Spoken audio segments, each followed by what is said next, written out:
चलिए सभी लोगों को नमस्ते और हम लोग शुरुआत करते हैं। आप सभी लोग लाइव आ जाइए फटाफट करके, और जितने लोग लाइव देख रहे हैं सभी लोग सेशन को लाइक शेयर करें। और चलिए शुरुआत करते हैं आपके सेशन। तो आज हम लोग कितना 167 नंबर सेट का डिस्कशन करने वाले हैं और देखते हैं पहला क्वेश्चन हमारा क्या कहता है। अरे कौन सा यौगिक पानी में घुलनशील नहीं है? सबसे पहले तो आपको ये ध्यान रखना मेरे कि पानी में जो घुलनशील है, आयनिक यौगिक की हम बात करते हैं, आयनिक कंपाउंड की हम बात करते हैं। हम किसकी बात करते हैं? आयनिक कंपाउंड की बात करते हैं। अगर कोई आयनिक यौगिक होता है तो आपको ध्यान रखना है आयनिक यौगिक हमारा क्या करता है कि ये जल में घुलनशील है। ये किसमें? तो आपको ध्यान रखना ये जल में घुलनशील होता है, आयन्स में टूट करके जल में घुल जाता है, एक प्लस और दूसरा माइनस, ये हमारे जल में घुलनशील होते हैं। ये बात आपको ध्यान रखना है। और अगर हम यहाँ पर बात करते हैं अगर ये आयनिक यौगिक की बात करेंगे तो ये होगा, लेकिन अगर हम लोग को यहाँ पर ध्यान रखना है, इसको कोवलेंट कंपाउंड कहते हैं, इसको हम लोग बोलते हैं आयनिक कंपाउंड। इसको हम लोग क्या बोलेंगे? तो आयनिक कंपाउंड कहते हैं। ये चीज आपको ध्यान रखना है। लेकिन अगर हम लोग कोवलेंट कंपाउंड की बात करते हैं, जिसको हम लोग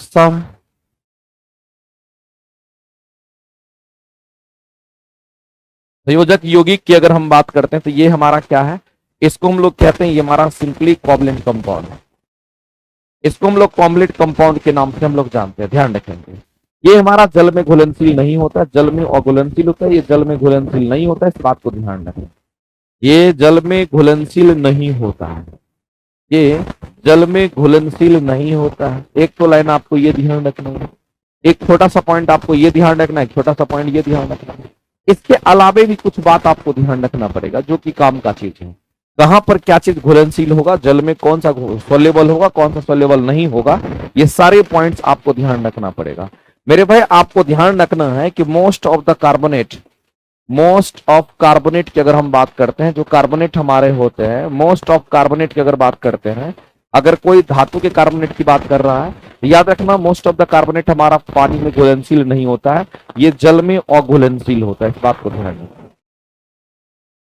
ये जल में कैसा घुलनशील नहीं होगा, ये जल में कैसा होगा? कहीं यहां पर हमारा अघुलनशील होता है, जल में अघुलनशील होता है। ये आपको याद रखना पड़ेगा, ये अघुलनशील होता है। इस बात को मेरे भाई ध्यान रखिएगा। इसी तरीके से मोस्ट ऑफ द सल्फेट, जितने भी सल्फेट हमारे बनते हैं, मोस्ट ऑफ सल्फेट्स की हम बात करते हैं, तो आपको ध्यान रखना जितने भी सल्फेट हमारे होते हैं, SO4 जो लगा हो रहता है, तो मोस्ट ऑफ द सल्फेट हमारे कैसे होंगे? तो ये हमारे जल में सोल्युबल होगा, वाटर सोल्युबल होता है। इस बात को ध्यान रखिए। ये हमारे जल में क्या होगा? तो घुलनशील होता है। ये कैसा होगा मेरे भाई? तो कहेंगे ये वाटर सोल्युबल होगा और ये जल में घुलनशील होता है। ये कैसा होगा? कहेंगे हम लोग यहाँ पर जल में घुलनशील होता है। ये बात आपको ध्यान रखना है। इसी तरीके से आपको ध्यान रखना है कि नाइट्रेट आयन की हम बात करते हैं, जो भी हमारे नाइट्रेट्स आयन होते हैं, अगर हम नाइट्रेट्स आयन की बात करते हैं तो आपको ध्यान रखना मेरे भाई, ये जल में घुलनशील ये भी होता है, ये भी वाटर सोल्युबल होगा। ये भी कैसा? तो जल में घुलनशील होता है। ये चीज आपको ध्यान रखना है, ये भी आपको ध्यान, जल में घुलनशील ये भी होता है। इस तरीके से अगर मान लेते किसी में क्लोरीन है, किसी में फ्लोरीन है, किसी में ब्रोमीन है, किसी में आयोडीन है, ये सब मेरे भाई वाटर सोल्युबल होते हैं। ये सभी के सभी वाटर सोल्युबल होते हैं, जल में घुलनशील होते हैं। ये बात आपको ध्यान रखना है। अमोनियम कहीं पर लिखा हुआ NH4+ की बात करते हैं, ये भी वाटर सोल्युबल होता है। ये भी कैसा होगा मेरे भाई? तो आपको ध्यान रखना है, ये भी वाटर सोल्युबल होता है। तो इतना आपको थोड़ा ध्यान में रखना है। आयनिक कंपाउंड को भी ध्यान में रखना है। कभी कभी आपको आयनिक कंपाउंड बनने के बावजूद भी क्या होता है, आप यहाँ पर सीधा देखते हैं कि वो जल में घुलनशील नहीं होता है। तो आयनिक कंपाउंड जैसे कि आप पढ़ते हैं कि जल में घुलनशील होता है, लेकिन हम यहाँ पर आपको एक लाइन लिखे हैं कि मैक्सिमम कार्बोनेट जो होते हैं, मोस्ट ऑफ द कार्बोनेट जो मैक्सिमम कार्बोनेट का फॉर्मेशन करता है, वो जल में अघुलनशील होता है। मेरे भाई आपको ध्यान रखना, यहाँ टर्म लिखा हुआ अघुलनशील का, इस बात को ध्यान रखिए, ये अघुलनशील का लिखा हुआ है। तो यहाँ पर कह रहा है कि पानी में कौन घुलनशील नहीं है? तो आप कहेंगे सर कार्बोनेट वाला जो होगा वो नहीं होगा। तो आप सीधा कहेंगे सर मैग्नीशियम कार्बोनेट की बात करते हैं, कार्बोनेट वाला है तो ये जल में घुलनशील नहीं होगा। और इस क्वेश्चन का आंसर करेंगे तो ऑप्शन नंबर बी करेक्ट हो जाएगा। लेकिन मैग्नीशियम क्लोराइड जल में घुलनशील होगा, आयंस में टूट जाएगा, एक हमारा प्लस होगा दूसरा माइनस होगा, यहाँ भी एक प्लस होगा दूसरा माइनस होगा। अगर हम सल्फेट की बात करते हैं, जो सल्फेट लगा हुआ कार्बोनेट वाला हमारा जल में अघुलनशील होगा, लेकिन सल्फेट की अगर बात करते हैं तो जो सल्फेट वाला हमारा होता है वो कैसा होता है मेरे बच्चे, कहेंगे वाटर सोल्यूबल होता है। तो अगर सल्फेट वाला अगर बोल देगा तो कहेंगे ये हमारा जल में घुलनशील होगा, जैसा कि आपको दिख रहा होगा ये जल में घुलनशील होता है, ये तो जल में घुलनशील हमारा होगा। इसको हम कहेंगे कि हमारा जल में घुलनशील होगा, कोई दिक्कत नहीं, ये जल में घुलनशील होगा, ये जल में घुलनशील होगा, लेकिन ये जल में घुलनशील नहीं होगा तो आंसर करेंगे। यहां पर क्लोरीन की बात करते हैं, इसमें क्लोरीन का टर्म आपको दिख जाएगा, जिसमें फ्लोरीन देख गया, ब्रोमीन देख गया, आयोडीन देख गया, ये सब क्या होता है मेरे भाई, ये सब वाटर सॉल्युबल होता है, ये सब घुलनशील होता है, इसलिए ये भी घुलनशील हमारा होगा। तो आपको ये सारे पॉइंट्स ध्यान रखने हैं, जितने भी छोटे छोटे पॉइंट्स है मेरे भाई सभी पॉइंट्स पर आपको नजर रखना पड़ेगा, क्योंकि क्वेश्चन आपका कहीं से भी कुछ भी आ सकता है और हर एक पॉइंट पर आपको नजर बना के रखना पड़ेगा। क्वेश्चन जैसा भी पूछेगा उसके हिसाब से आपको आंसर करना है। आगे चलते हैं, अगला क्वेश्चन देखते हैं, कह रहा है टेटनस के बारे में। हम सभी लोग जानते हैं जो टेटनस हमारा होता है ये बैक्टीरियल डिजीज है। आप सभी लोगों को पता होगा कि टेटनस कैसी बीमारी होती है। अगर हम टेटनस की बात करते हैं तो मेरे भाई बैक्टीरियल इन्फेक्शन के कारण क्या होता है, किंग टेटनस होता है। तो आपको ये ध्यान रखना है। अगर हम टिटेनस की अगर बात करते हैं तो आपको ध्यान रखना है ये बैक्टीरियल इन्फेक्शन के कारण होता है। ये मुख्य रूप से किसके कारण होता है, ये बैक्टीरियल इन्फेक्शन के कारण होता है। इस बात को मेरे भाई आप ध्यान रखेंगे। लेकिन बैक्टीरियल इन्फेक्शन कौन सा बैक्टीरिया का इन्फेक्शन के कारण होता है, तो उस बैक्टीरिया का नाम आपको पता होना चाहिए। तो मेरे भाई टेटनस जिससे होता है उसको क्लोस्ट्रीडियम बैक्टीरिया के नाम से हम लोग जानते हैं, आपको ध्यान रखना है। इसको हम लोग क्या कहते हैं, ये हमारा क्लोस्ट्रीडियम बैक्टीरिया के नाम से हम लोग जानते हैं।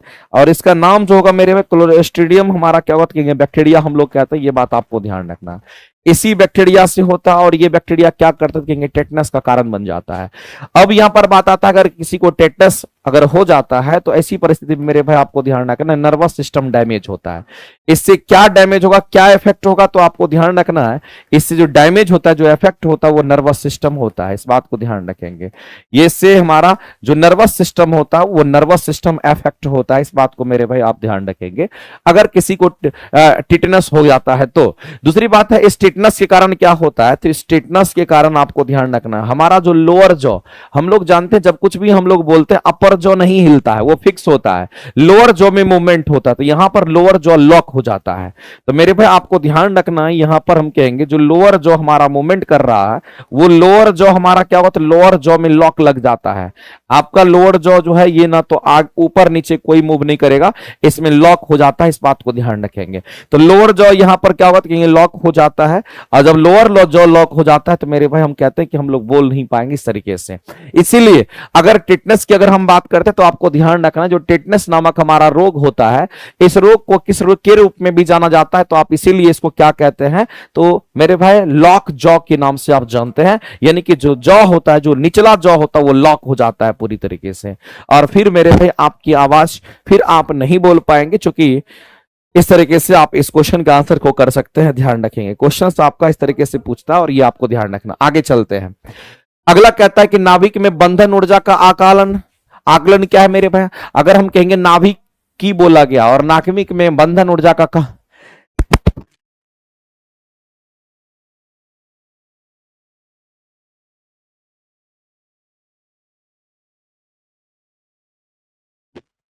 तो नाभिक में आपसे पूछा गया मेरे भाई, एक नाभिक में बोला गया है कि जो बाइंडिंग एनर्जी होता है उसका काम क्या होता है। बाइंडिंग एनर्जी का आकलन क्या है, तो बाइंडिंग एनर्जी क्या करता है, न्यूक्लियस के अंदर हमारा न्यूट्रॉन और प्रोटॉन को बांध के रखता है और उसकी स्टेबिलिटी को बनाए रखता है मेरे भाई। इस क्वेश्चन का अगर आंसर करेंगे तो ऑप्शन नंबर आपका ए करेक्ट हो जाएगा। आगे चलते हैं, अगला क्वेश्चन हम लोग देखते हैं। अगला क्वेश्चन हमारा क्या कहता है, अगला हमारा कह रहा है कि त्वचा में उपस्थित जो उत्तक होते हैं वो कौन से होते हैं। जाहिर सी बात है मेरे भाई यहां पर त्वचा में उपस्थित उत्तक की बात कही गई है। और जो स्किन में उपस्थित उत्तक होता है इसको हम लोग बोलते हैं स्ट्रेटिफाइड स्क्वामस एपिथेलियम टिश्यू के नाम से जानते हैं। इसको हम लोग क्या बोलेंगे, एपिथेलियम टिश्यू। मेरे भाई एक बात आपको ध्यान रखना, जहां कहीं भी एपिथेलियम टिश्यू की बात होती है आप क्या समझते हैं इससे, अगर आपसे यहां पर एपिथेलियम टिश्यू की अगर बात होती है तो आप एपिथेलियम टिश्यू के बारे में आप क्या जानते हैं? जो एपिथेलियम टिश्यू होता है ये क्या होगा, तो हमारे अंग जो होते हैं उस अंग का बाहरी आवरण या अंग के अंदर की जो परत होती है वो हमारा किसका, एपिथेलियम टिश्यू का बना होता है। लेकिन एपिथेलियम टिश्यू में भी अलग अलग टाइप का एपिथेलियम टिश्यू होता है, लेकिन आपको ध्यान रखना है अगर हम किसी ऑर्गेन्स की बात करते हैं, जो हमारे अंग होते हैं, ऑर्गेन्स के आंतरिक परत और इसकी जो बाहरी परत होती है, इसकी आंतरिक परत की अगर हम बात करते हैं, इसकी आंतरिक परत की बात करते हैं, या फिर ऑर्गेन्स की अगर बाहरी परत की अगर हम बात करते हैं, इसके आंतरिक परत या फिर इसके बाहरी परत की अगर हम बात करते हैं, वो किसका, तो मेरे भाई एपिथेलियम टिश्यू का बना होता है। इस बात को आप ध्यान रखेंगे। लेकिन एपिथेलियम टिश्यू सभी ऑर्गेन्स का अलग अलग होता है। यहां पर आपसे चर्चा किया गया किसके बारे में, तो स्किन के बारे में बोला गया है। तो एपिथेलियम टिश्यू में ही एक हम लोग देखते हैं जिसको हम लोग स्ट्रेटिफाइड एपिथेलियम टिश्यू के नाम से जानते हैं। इसको हम लोग क्या कहते हैं मेरे भाई, तो स्ट्रेटिफाइड, आपको ध्यान रखना, स्ट्रेटिफाइड एक यहां पर एपिथेलियम टिश्यू के नाम से हम लोग जानते हैं। ये बात आपको ध्यान रखना है, ये स्ट्रेटिफाइड एपिथेलियम टिश्यू है, इस बात को मेरे भाई ध्यान रखना है। और ये टिश्यू कहां पर देखने को मिलता है, तो जनरली हमारे स्किन में। कहां पे, तो स्किन की बात करते हैं, त्वचा की बात करते हैं, उस त्वचा में ये मौजूद होता है। ये कहां पर जो हमारा स्किन होता है उसके अंदर जो हमारे टिश्यू होते हैं वो स्ट्रेटिफाइड होते हैं। इसी तरीके से और भी एपिथेलियम टिश्यू हमारा होता है, जैसे आपने नाम सुना होगा यहां पर मेरे भाई स्क्वामस एपिथेलियम टिश्यू और सिलिएटेड हमारा होता है। तो मेरे भाई अगर हम बात करते हैं यहां पर सिलिएटेड, अगर बात करते हैं सिलिएटेड हमारा क्या कहेंगे, यहां पर एपिथेलियम टिश्यू की अगर हम बात करते हैं तो आपको मेरे भाई ध्यान रखना है कि ये जो सिलिएटेड एपिथेलियम टिश्यू होता है ये कहां पर होता है, तो ये जनरली आपको देखने को कहां मिलेगा, तो जो हमारे रेस्पिरेटरी ऑर्गन्स होते हैं या फिर जो हमारे रिप्रोडक्टिव सिस्टम के जो ऑर्गन्स होते हैं वहां पे होता है। तो ये जो दो जगह देखने को मिलेगा, एक तो आपके जितने भी रेस्पिरेटरी ऑर्गन्स होते हैं उसके, रेस्पिरेटरी जो ऑर्गन्स होते हैं, जो सांस नली होता है, ट्रैकिया वगैरह होता है, रेस्पिरेटरी ऑर्गन्स की अगर हम बात करते हैं। साथ ही साथ मेरे भाई ध्यान रखना जो रिप्रोडक्टिव सिस्टम हमारे होते हैं उसकी हम बात करते हैं। जो भी रिप्रोडक्टिव सिस्टम का जो पार्ट होता है अगर उसकी अगर हम बात करते हैं तो वो भी हमारा सिलिएटेड एपिथेलियम टिश्यू का बना होता है। इसी तरीके से अगर हम बात करते हैं यहां पर एक और होता है जिसको हम लोग स्क्वामस एपिथेलियम टिश्यू कहते हैं। मेरे भाई अगर हम स्क्वामस एपिथेलियम टिश्यू की अगर हम बात करते हैं तो आपको ध्यान रखना स्क्वामस एपिथेलियम टिश्यू जो हमारा होता है ये कहां देखने को मिलता है, तो हमारे हार्ट में देखने को मिलता है, लंग्स में देखने को मिलता है। ये कहां पर, तो आपको ध्यान रखना हमारा हार्ट हो गया। अगर हम लंग्स की बात करते हैं, लंग्स वगैरह का जो एल्वुलाई होता है उस पर मेरे भाई जो परत होता है वो हमारा इसी का बना होता है, इसको स्क्वामस एपिथेलियम टिश्यू के नाम से हम लोग जानते हैं। ध्यान रखेंगे इस तरीके से, तो ये याद रखना पड़ेगा, दूसरा इसका कोई उपाय नहीं होता है।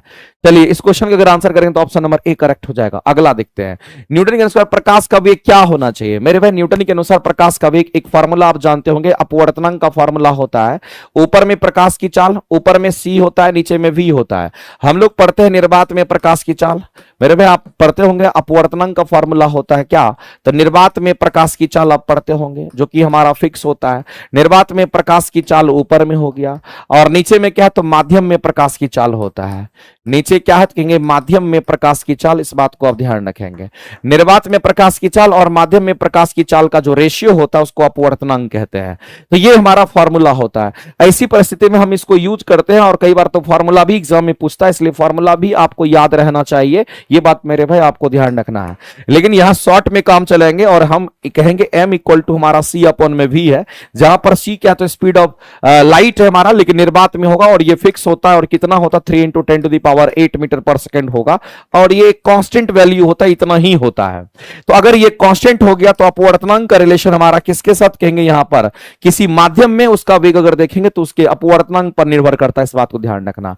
अगर किसी का अपवर्तनांक मान लेते हैं हमारा क्या है, प्रकाश का वेग वायु की अपेक्षा जल में अधिक होता है। मेरे भाई अगर किसी का अपवर्तनांक अगर अधिक होगा, अगर कोई सघन है तो अपवर्तनांक ज्यादा होगा, इसका मतलब उसमें वेग क्या हो जाएगा कि कम हो जाएगा। यानी इसी रिलेशन पर वो हमारा आधारित हो जाएगा, और इस क्वेश्चन के आंसर कर सकते हैं। बताइए मेरे भाई न्यूटन के अनुसार प्रकाश का वेग किसका ज्यादा किसका कम होगा, तो वायु की अपेक्षा जल में अधिक होगा। नहीं मेरे भाई, अगर वायु की अपेक्षा जल में अगर देखेंगे तो जल में कम होना चाहिए, जल में कम होना चाहिए। जल का अपवर्तनांक क्या होता है, अधिक होता है, और जब जल का अपवर्तनांक क्या अधिक होगा तो उसका वेग कम होगा। अपवर्तनांक अगर अधिक होगा तो वेग कम हो जाएगा, तो ये तो हमारा नहीं होगा। अगर वायु की अपेक्षा जल में कम होता तब तो मेरे भाई यही आंसर आपका हो जाएगा, क्योंकि उसी का जस्ट उल्टा पॉइंट यहां पर बोला गया है। तो इस क्वेश्चन का अगर आंसर करेंगे तो ऑप्शन नंबर बी आपका किसी किसी भी सूरत में करेक्ट हो जाएगा, ध्यान रखेंगे। वायु और जल में समान कैसे हो सकता है मेरे भाई? जाहिर सी बात है, दोनों का अपवर्तनांक अलग अलग है तो वेग अलग अलग हो जाएगा। किसी का अपवर्तनांक ज्यादा है तो किसी का अपवर्तनांक कम है। हम लोग जानते हैं हवा का अपवर्तनांक 1.003 होता है, जबकि पानी का अपवर्तनांक 1.33 होता है। पानी का ज्यादा होता है इसलिए वो सघन है, और अगर हम लोग हवा की बात करते हैं तो वो हमारा विरल कहलाता है। इसी पॉइंट पर क्वेश्चन आता है, और याद रखिएगा ऐसे क्वेश्चन आने की संभावना आपके एग्जाम में बहुत ज्यादा है। कई बार क्या करेगा मेरे भाई, आपको क्या कहेगा तो अपवर्तनांक दे देगा, और आपको क्या पूछ लेगा, कहेगा उस माध्यम में बताइए प्रकाश की चाल क्या होगी, और आपको पता है कि सी का मान कितना रखना है, इतना ही रखना है, और इसका वेग निकालना है तो ये निकालना होगा, ये दे रखा होगा, तो गुना भागा करके आप निकाल लीजिएगा, उसमें कोई दिक्कत नहीं है। आगे चलते हैं, अगला क्वेश्चन हम लोग देखते हैं। जब प्रकाश एक माध्यम से दूसरे माध्यम में प्रवेश करता है तो क्या होता है मेरे भाई? जब भी प्रकाश एक माध्यम से दूसरे माध्यम में प्रवेश करेगा, माध्यम जैसे परिवर्तित करेगा तो प्रकाश का अपवर्तन हो जाएगा। यहां पर आप डायरेक्ट कह सकते हैं कि सर प्रकाश का अपवर्तन हो जाएगा, इसमें कहीं से कोई शक नहीं है। आप सीधा कहेंगे सर जब प्रकाश एक माध्यम से दूसरे माध्यम में जाएगा तो एक लाइन में आप सीधा कहेंगे सर प्रकाश का परावर्तन नहीं, प्रकाश का क्या कहेंगे तो प्रकाश का अपवर्तन हो जाएगा। मेरे भाई आप सीधा कहेंगे यहां पर प्रकाश का क्या होगा, कहेंगे यहां पर प्रकाश का अपवर्तन हो जाएगा। इसमें किसी को दिक्कत है तो आप बताइए। आगे हम लोग बढ़ेंगे और ऑप्शंस को पढ़ना पड़ेगा, पूरे ऑप्शंस को जानना पड़ेगा। तो प्रकाश एक माध्यम से दूसरे माध्यम में जाता है तो बताइए इसमें से कौन सा हमारा यहां पर सही स्टेटमेंट? आपतित किरण, आपतन बिंदु, अविलंब और परावर्तित किरण एक ही तल में होते हैं। आपतित किरण, आपतन बिंदु, अविलंब और निर्गत किरण सभी अलग अलग तल में होते हैं। मेरे भाई अलग अलग तल में तो नहीं होगा, आप जानते होंगे अलग अलग तल में हमारा नहीं होता है। आपतित किरण, आपतन बिंदु, अविलंब और परावर्तित किरण दोनों दो तल में होता है, ये एक ही तल में होता है, ये हमारा गलत हो जाएगा। इसका मतलब मुझे लग रहा है मेरे भाई कि इस क्वेश्चन का जो आंसर होना चाहिए ऑप्शन नंबर ए होना चाहिए। क्यों कहिए क्यों? उसका रीजन है, इसका रीजन ये है मेरे भाई कि हम लोग अगर परावर्तन के नियम को पढ़ते हैं, हम किसके नियम को अगर पढ़ते हैं तो यहां पर अगर परावर्तन के नियम को अगर पढ़ते हैं तो परावर्तन का नियम क्या कहता है? इसका पहला नियम कहता है कि जितना आपतन कोण होगा, जितना आपतन कोण होगा उतना ही क्या होगा? परावर्तन कोण भी होगा। जितना आप एंगल ऑफ इंसिडेंस को रखेंगे, जितना आपतन कोण होगा उतना ही क्या होगा, कहेंगे यहां पर परावर्तन कोण होगा। और दूसरा इसका कहता है कि आपतन कोण की हम बात करते हैं या आपतित किरण की हम बात करते हैं, आपतित किरण की बात कर लेते हैं या फिर हम परावर्तित किरण की बात कर लेते हैं। आपतित किरण, इसके साथ साथ परावर्तित किरण, या फिर मेरे भाई अगर बात करें और अविलंब की बात करते हैं, हम किसकी बात कर रहे हैं? अविलंब की बात करते हैं। यहां पर अविलंब की बात कर लेते हैं। एक और चीज आप इसमें ऐड कर दीजिए, एक और चीज ऐड कर लीजिए मेरे, आपतित किरण, परावर्तित किरण, अविलंब और अविलंब और आपतन बिंदु भी लिख लीजिए। ये सब के सब अगर देखेंगे तो आपतन बिंदु की अगर हम बात करते हैं, ये तीनों ये चारों के चारों क्या होते हैं? एक ही तल में मौजूद होते हैं। ये एक ही तल में मौजूद होते हैं, एक ही तल में होते हैं, एक ही प्लेन में होता है। ये एक ही तल में होता है, एक ही तल में होता है, ये बात मेरे भाई ध्यान रखना है। ये आपका परावर्तन के नियम का दूसरा हमारा पॉइंट होता है, ध्यान रखेंगे। इस पॉइंट ऑफ व्यू से अगर हम लोग देखेंगे तो हम लोग सीधा कहेंगे सर यहां पर सटीक एक आंसर हमारा यही हो सकता है, ऑप्शन नंबर ए करेंगे करेक्ट, ध्यान रखेंगे। ठीक है, चलिए आगे चलते हैं, अगला क्वेश्चन देखते हैं। कौन सा लक्षण मानव में अनुवांशिक होता है? अच्छा, अनुवांशिक डिजीज की बात कर रहा है यहां पर। आप बताइए मेरे भाई इस क्वेश्चन का आंसर क्या करेंगे? अनुवांशिक हमारा कौन सा होगा? तो अगर लिकोडर्मा की बात करते हैं तो ये स्किन डिजीज है, नहीं होगा। इसमें स्किन आप देखते होंगे किसी के शरीर में स्किन डिजीज होता है, व्हाइट व्हाइट हो जाता है, ये लिकोडर्मा के कारण, यानी स्किन पिगमेंट उसमें कम हो जाता है, इसके कारण होता है, पिगमेंट की कमी के कारण होता है। दूसरा आप कहेंगे सर ये तो हमारा नहीं होगा अनुवांशिक, तपेदिक तो होगा ही नहीं, करेगा ट्यूबरकुलोसिस बैक्टीरियल डिजीज है, बैक्टीरिया से होता है, माइकोबैक्टीरियम बैक्टीरिया से, ये भी नहीं होगा। अब हमारे पास एक ही ऑप्शन बचता है कि कहेंगे रंजकहीनता और फिनाइलकीटोनुरिया की बात करते हैं।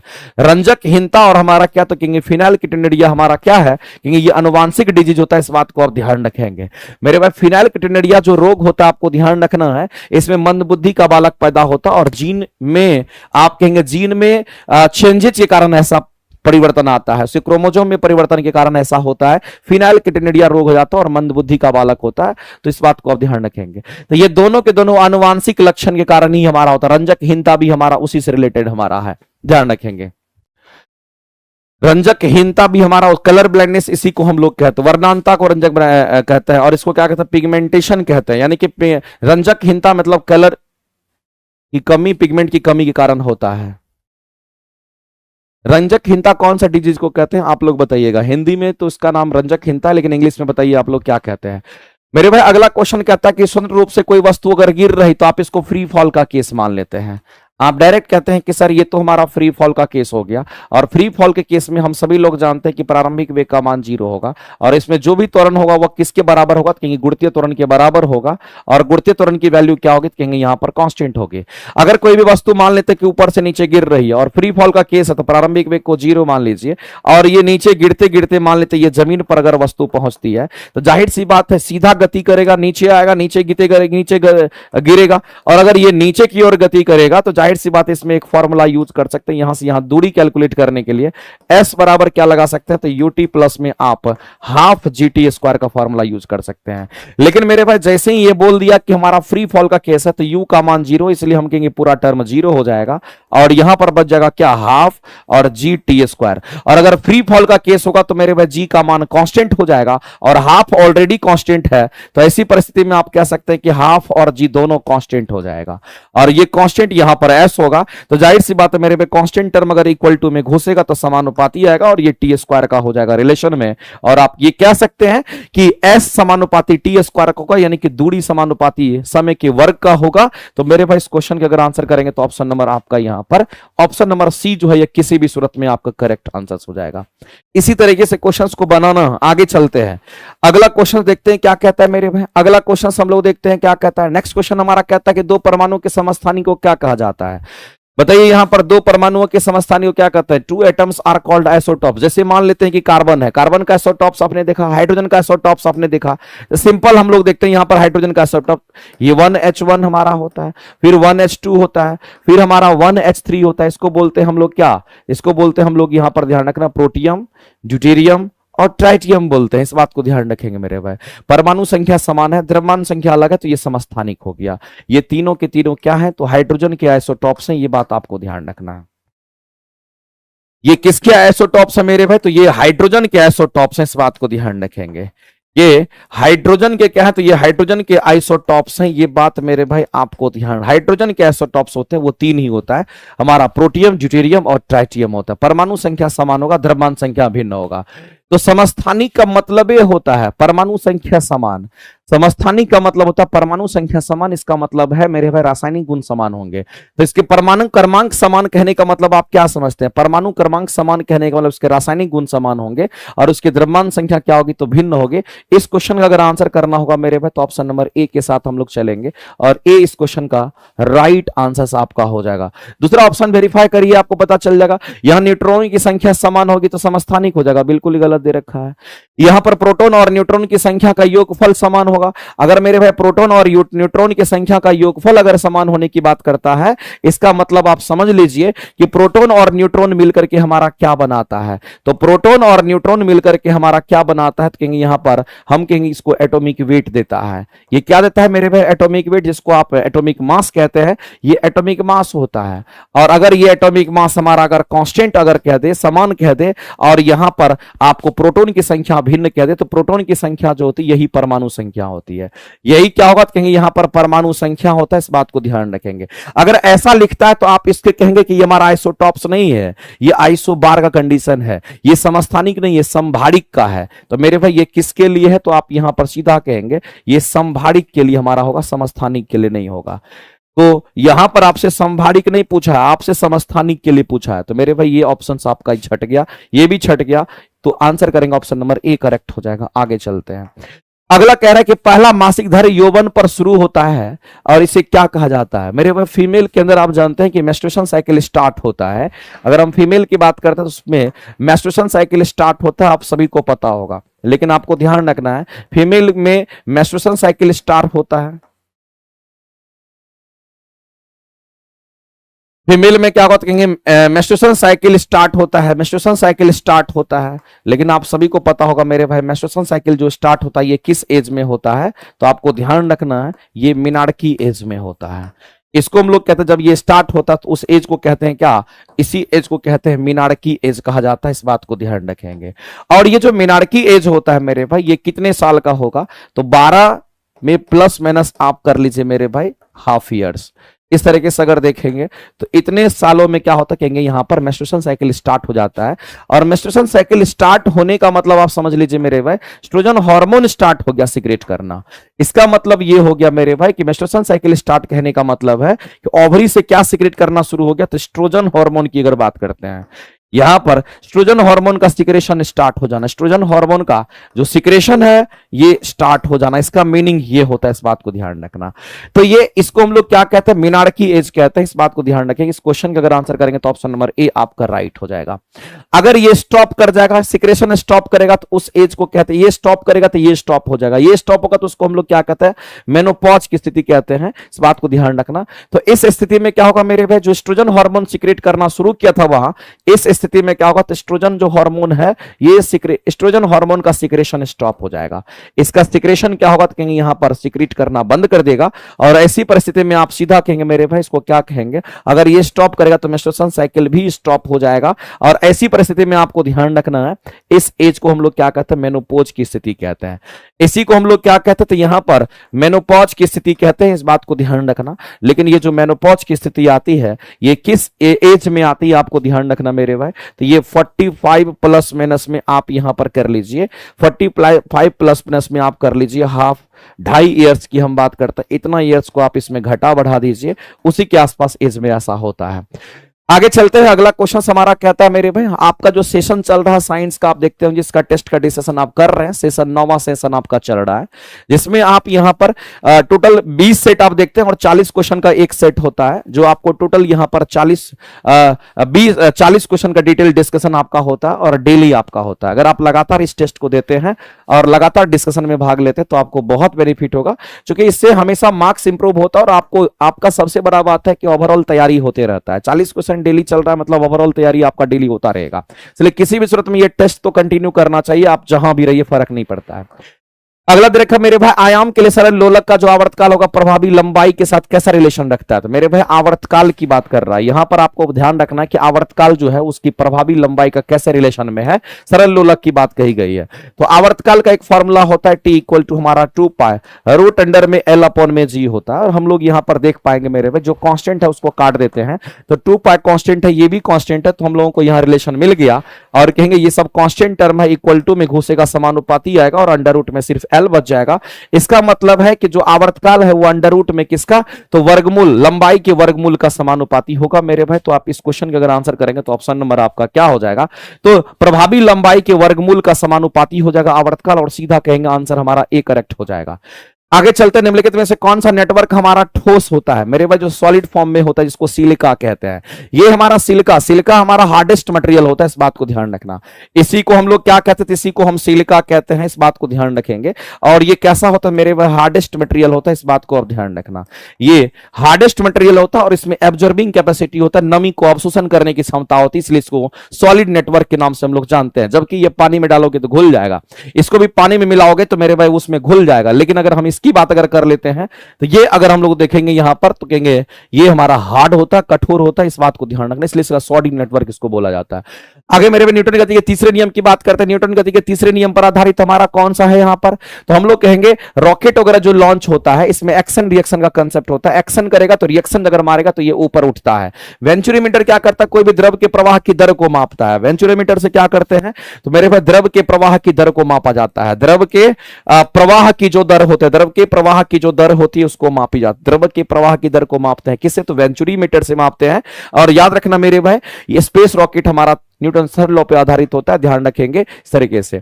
अगला क्वेश्चन है कौन सी क्षारीय पृथ्वी धातु, मेरे भाई क्षारीय धातु, क्षारीय पृथ्वी धातु कहने का मतलब हमारा क्या है, क्योंकि यहां पर अल्कलाइन अर्थ मेटल की हम बात करते हैं। हम किसकी बात कर रहे हैं मेरे भाई, तो यहां पर हम अल्कलाइन अर्थ मेटल की बात करते हैं। और आपको ध्यान रखना ये जो हमारा अल्कलाइन अर्थ मेटल है जिसको आप क्या कहते हैं, क्षारीय मृदा धातु के नाम से आप जानते हैं। हिंदी में अगर आप इसको बोलेंगे तो आप ऐसे बोलते हैं, ये हमारा क्षारीय क्या होगा, कहेंगे मृदा धातु होता है, इस बात को आप ध्यान रखेंगे।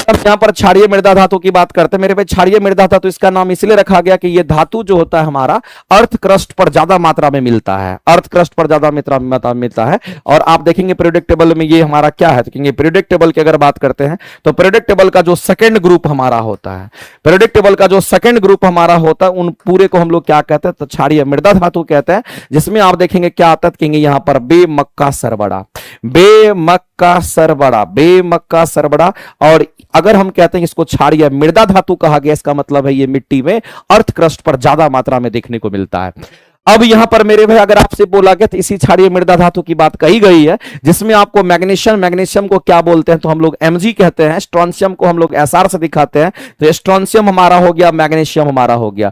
फिर हमारा कैल्शियम है तो कैल्शियम की बात करते हैं। ये सब के छात्र क्षारीय मृदा धातु के अंतर्गत आता है। और कहता है जब ये जलता है मेरे भाई, जाहिर सी बात है इसको जलने के लिए ऑक्सीजन चाहिए। जब ऑक्सीजन के साथ प्रतिक्रिया करेगा तो ये अलग अलग कलर में क्या करता है, तो फ्लेम प्रोड्यूस करता है। जैसे मैग्नीशियम को जलाइएगा तो व्हाइट फ्लेम निकलता है, उसी तरीके से मेरे भाई अगर स्ट्रोंशियम को जलाइएगा तो लाल फ्लेम निकलता है। जो पटाखा उटाखा होता है उसमें इसको मिक्स कर दिया जाता है, इसलिए पटाखा जब आवाज करता है, जब जलता है तो अलग अलग कलर का आपको देखने को मिलता है। तो मेरे भाई इसमें आपको अलग अलग कलर देखने को मिलेगा। जैसे स्ट्रोंशियम में आपको लाल कलर देखने को मिलेगा, अगर आप कैल्शियम मैग्नीशियम को जलाते हैं तो आपको व्हाइट कलर देखने को मिलेगा, अगर इसको जलाते हैं तो आपको नारंगी रंग देखने को मिलता है। इसलिए मेरे भाई फ्लेम तो हमारा जो होगा कलर में अगर मिलेगा तो सब में फ्लेम आपको कलरफुल मिलेगा। और इस तरीके से आंसर करेंगे ऑप्शन नंबर हमारा क्या आता है। आगे चलते हैं। अगर रेड लेड का हमारा केमिकल फार्मूला क्या होता है, जो रेड लेड का केमिकल फार्मूला होता है Pb3O4 होता है। अगर लेड ऑक्साइड्स को बहुत ज्यादा लगभग 500-550 डिग्री सेंटीग्रेड पर जब गर्म करते हैं तो हमारा क्या बन जाता है, यहां पर लेड रेड बन जाता है, जो कि एक टॉक्सिक सब्सटेंस के रूप में हमारा होता है, विषैला पदार्थ होता है, ध्यान रखेंगे। आगे चलते हैं। आरएनए में मेरे भाई नाइट्रोजन आधार का क्या प्रभाव होता है। हम लोग जानते हैं कि डीएनए हो कि आरएनए हो, अगर हम आरएनए की बात करते हैं तो आप सभी लोग को पता होगा इस आरएनए में मेरे भाई क्या होता है। एक तो आप जानते होंगे इस आरएनए में हमारा शुगर होता है, इसमें आरएनए में हमारा क्या था, कहेंगे शुगर होता है। साथ ही साथ आपको पता होगा कि इसमें नाइट्रोजीनियस बेस होता है। इसमें क्या होगा, तो मेरे भाई हम सभी लोग जानते हैं इसमें नाइट्रोजनियस बेस होता है। और यही नाइट्रोजनियस बेस को यहां पर क्या लिखा गया है, नाइट्रोजन आधार लिखा गया है। तो नाइट्रोजनियस बेस के रूप में अगर कुछ देखेंगे यहां पर तो हमारा एडेनिन होता है। इसमें क्या होगा मेरे भाई, तो एडेनिन होता है। उसके बाद अगर हम बात करते हैं तो यहां पर हमारा ग्वानिन होता है। उसके बाद अगर हम लोग देखेंगे तो यहां पर हमारा साइटोसिन की बात करते हैं मेरे भाई, तो यहां पर साइटोसिन होगा। और यहां पर मेरे भाई थाइमिन नहीं होता, इसमें यूरासिल होता है। इसमें क्या होगा, तो यूरासिल होता है, इसमें थाइमिन नहीं होता। इस बात को आप ध्यान रखेंगे। इसमें एडेनिन होगा, ग्वानिन होगा, साइटोसिन होगा, यूरासिल होगा। इसमें क्या नहीं होगा, तो आपको ध्यान रखना है इसमें थाइमिन नहीं होता है। इसमें मेरे भाई यहां पर थाइमिन नहीं होता है, ये बात आपको ध्यान रखना है, इसी का अभाव होता है। तो आपसे अभाव पूछा है किसकी कमी होगी, तो कहेंगे थाइमिन की कमी होगी। और इस क्वेश्चन का अगर आंसर करेंगे तो ऑप्शन नंबर ए आपका करेक्ट हो जाएगा। लेकिन अगर यही चीज अगर आपसे डीएनए की अगर बात करता है, बताइए डीएनए की बात करते हैं, इसमें भी शुगर होता है। डीएनए में भी क्या होगा, कहेंगे शुगर होता है और साथ साथ याद रखना फॉस्फेट वगैरह भी होता है। इसमें शुगर होगा, नाइट्रोजनियस बेस होगा मेरे भाई, तो इसमें फॉस्फेट भी होता है, इस बात को ध्यान रखना। इसमें क्या होगा, तो इसमें हमारा फॉस्फेट भी होता है। तो शुगर इसमें भी होगा, यहां भी मेरे भाई फॉस्फेट होता है, ये बात आपको ध्यान रखना है। और साथ साथ इसमें भी नाइट्रोजनियस बेस होता है, ये बात आपको ध्यान रखना है। लेकिन यहां जो नाइट्रोजनियस बेस हमारा होगा वो किस रूप में होगा, तो एडेनिन होगा, फिर हमारा ग्वानिन होगा, फिर हमारा साइटोसिन होगा और फिर हमारा थाइमिन होता है। इस तरीके से मेरे भाई ध्यान रखना। और डीएनए का जो स्ट्रक्चर होता है डबल हेलिक्स होता है और उसमें इसी की बॉन्डिंग होती है। Adenine, thymine, cytosine, guanine, adenine का थाइमिन के साथ, साइटोसिन का ग्वानिन के साथ बॉन्डिंग होता है। और जो भी बॉन्डिंग होती है वो हाइड्रोजन बॉन्डिंग होती है, इस बात को आप ध्यान रखना। डबल बॉन्ड, ट्रिपल बॉन्ड में इस तरीके से हमारा होता है, अनसैचुरेटेड बॉन्डिंग का फॉर्मेशन करता है। तो आपसे आरएनए में बोला गया नाइट्रोजन, आरएनए में किसका अभाव होगा, तो मेरे में थाइमिन नहीं होता है। आरएनए में ये नहीं होता, इस बात को आप ध्यान रखना, ये नहीं होता है। ध्यान रखिए, बाद बाकी यहां पर हमारा और सब होता है। आगे चलते हैं, अगला क्वेश्चन हम लोग देखते हैं, मायोपिया की बीमारी कैसी होती है।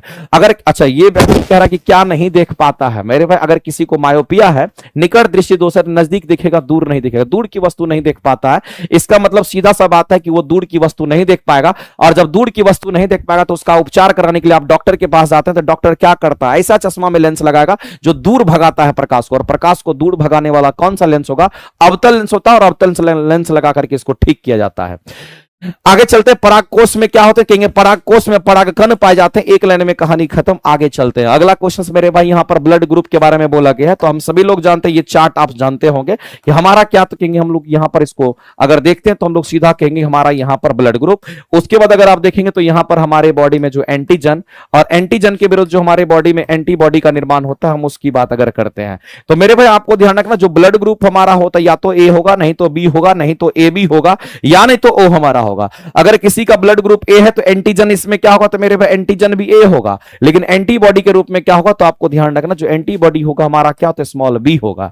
अगर किसी का ब्लड ग्रुप बी है तो ब्लड ग्रुप बी है तो एंटीजन भी बी होगा, और यहां पर हमारा क्या हो जाएगा, कहेंगे यहां पर इसका एंटीबॉडी ए हो जाता है। लेकिन अगर किसी का मान लेते कि ब्लड ग्रुप ए बी होता है मेरे भाई, तो आपको ध्यान रखना इसमें एंटीबॉडी नहीं बनता है। इसमें क्या होगा, तो कहेंगे इसमें ए एंड बी हमारा एंटीजन ही बनेगा, इसमें ए एंड बी एंटीजन ही बनता है। और ब्लड ग्रुप किसी का अगर ओ है तो उसमें एंटीजन नहीं होता और एंटीबॉडी उसमें होता है, और एंटीबॉडी इसमें ए एंड बी के रूप में हमारा होता है।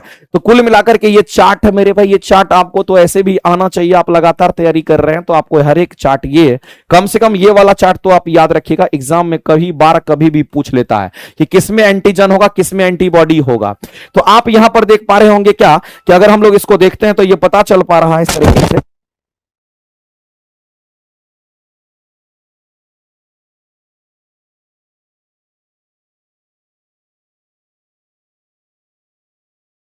तो हम लोगों को ध्यान रखना कि अगर किसी का ब्लड ग्रुप ए है तो उसका एंटीजन ए होगा, एंटीबॉडी उसमें बी होगा। अगर किसी का ब्लड ग्रुप बी है तो एंटीजन बी होगा, एंटीबॉडी ए हो जाएगा। इन दोनों का मेरे भाई उल्टा हो जाता है, यहां पर ध्यान रखेंगे। अगर किसी का ब्लड ग्रुप ए बी है तो वैसी परिस्थिति में आपको ध्यान रखना कि उसका एंटीजन तो ए बी होता है लेकिन उसकी एंटीबॉडी नहीं होती। तो इसमें आपसे वही चीज पूछा गया है, अगर कोई आदमी ब्लड ग्रुप जिसका ए बी है, बताइए उसमें एंटीबॉडी होगा, तो मेरे भाई उसमें एंटीबॉडी नहीं होगा। ब्लड ग्रुप ए बी वाले में एंटीबॉडी नहीं होगा। आपको पूरा का पूरा नीट एंड क्लीन दिखता होगा, इसमें कोई एंटीबॉडी नहीं है। तो आप सीधा कहेंगे क्या अनुपस्थित होगा, तो एंटीबॉडी इसमें अनुपस्थित होगा। और इस क्वेश्चन का अगर आंसर करने के लिए जाएंगे तो हम लोग क्या करेंगे, तो सीधा कहेंगे सर ये एंटीबॉडी जो होती है अनुपस्थित होती है। आंसर करेंगे सी, करेक्ट हो जाएगा।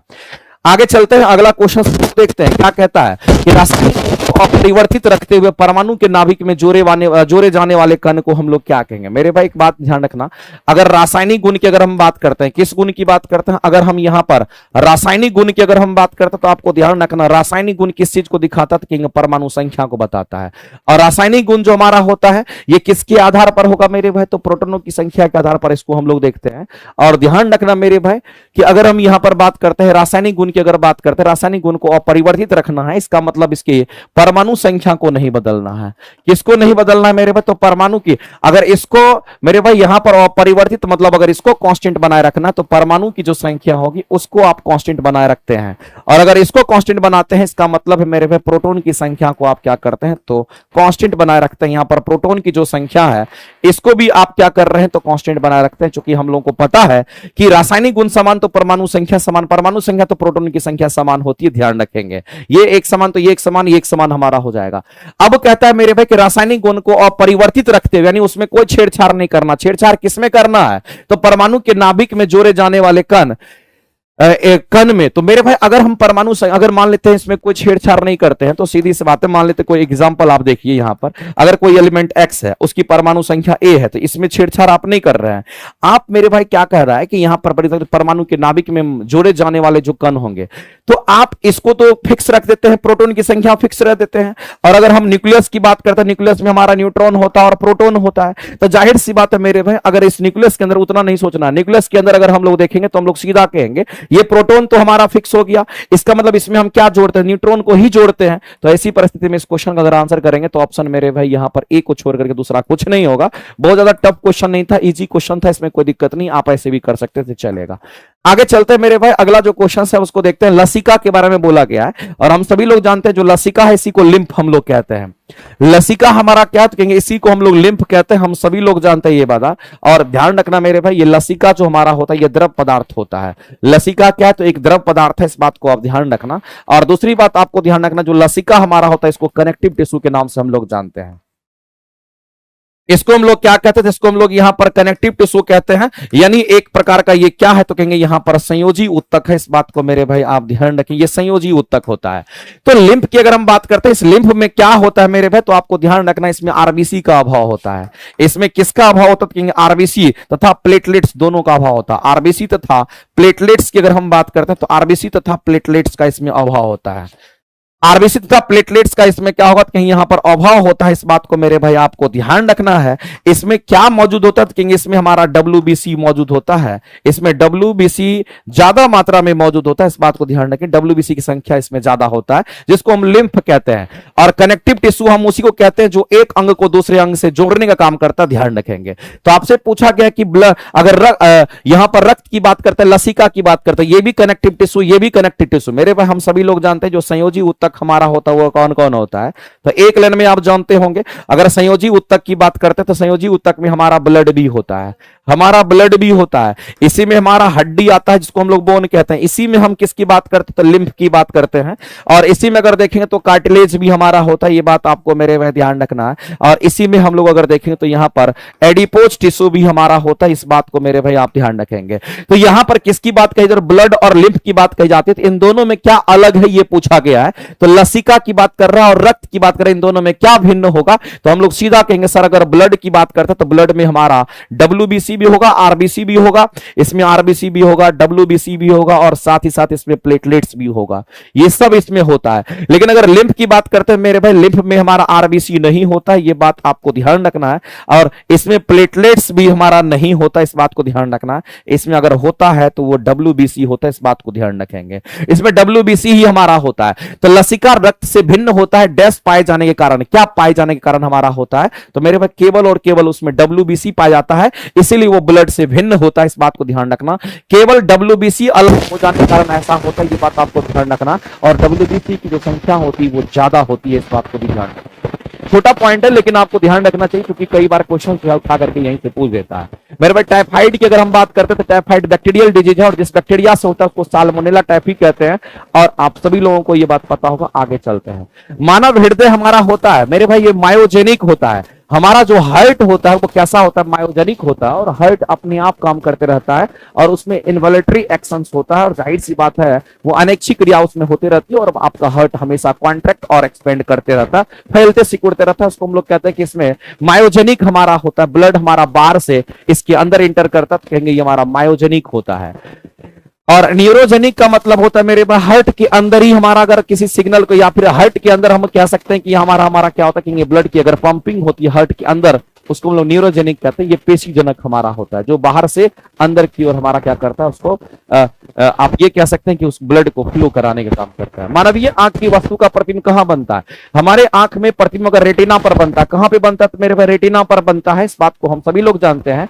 और हमारे आंखों में जब रेटिना पर इमेज बनता है तो क्लियर इमेज पता चलता है कि रेटिना पर बना है, और दोनों जाकर के आपस में मिलता है। तो ऐसी परिस्थिति में हम लोग सीधा कहते हैं कि वास्तविक इमेज बनता है, ध्यान रखेंगे।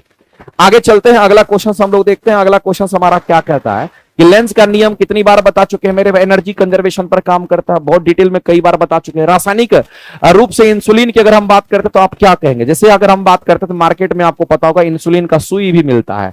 अगर किसी को अगर हम ये पता होगा कि इंसुलिन क्या है तो आप सीधा कहेंगे सर इंसुलिन तो हार्मोन है। और हार्मोन किसका बना होता है, सभी हार्मोन मेरे भाई प्रोटीन्स के बने होते हैं। इसलिए इंसुलिन अगर एक प्रकार का हार्मोन है तो ये किससे बना होता है, ये प्रोटीन का बना होता है। ये किसका बना होता है मेरे में, तो सीधा कहेंगे ये हमारा प्रोटीन का बना होता है। एक लाइन में आप जान लीजिए। इसलिए इंसुलिन एक प्रकार का हार्मोन है जो कि प्रोटीन का बना होता है। आपसे यही कहीं ना कहीं पूछा गया था और इस क्वेश्चन का आंसर करेंगे ऑप्शन नंबर हमारा ए करेक्ट हो जाएगा। और अगर किसी में इंसुलिन हार्मोन की, अगर इंसुलिन हार्मोन का अगर कार्य अगर किसी से पूछता है तो आपको ध्यान रखना है इसका कार्य होता है हमारे शरीर में जो ब्लड में ग्लूकोज लेवल होता है, इस ब्लड ग्लूकोज लेवल को क्या करता है, कहेंगे इसको कंट्रोल करने का काम करता है। ये बात आपको ध्यान रखना है। इस ब्लड ग्लूकोज लेवल को कंट्रोल करता है वो हमारा इंसुलिन हार्मोन होता है। और इस इंसुलिन हार्मोन का सिक्रेशन कहां से, तो बीटा सेल से सिक्रेट करता है।